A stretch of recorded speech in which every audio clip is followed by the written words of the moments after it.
Ni stoljeće nakon smrti kralja Zvonimira, grad u kojemu je stolovao postaje sjedište biskupa. Iz povijesnih izvora znamo da je 1185. na Splitskom saboru osnovana Kninska biskupija. Taj kninski biskup je nekakav nasljednik hrvatskog biskupa, samo ta katedrala više nije bila u biskupiji, nego se sagradila na području grada Knina. Točnije na Kapitulu, uz željeznički most preko Krke. Graditi se počela 1203. 10 godina prije Trogirske katedrale. 7 desetljeća nakon što su Talijani sravnili sa zemljom njezine ostatke, sustavnim su ih istraživanjima uskrisili splitski arheolozi. Sama katedrala bila je monumentalna trobrodna bazilika sa 3 apside i zvonikom.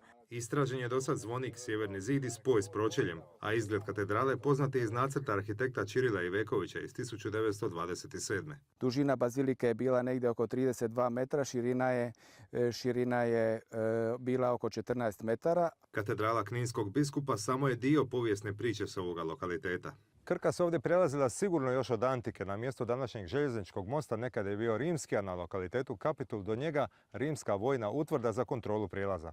Sredinom 9. stoljeća utemeljen je ovdje benediktinski samostan. Svjedoče o tome povijesni izvori i nalazi pohranjeni u Splitskom muzeju hrvatskih arheoloških spomenika. Primjerice, ploče propovjedalnice s imenima dvaju hrvatskih vladara.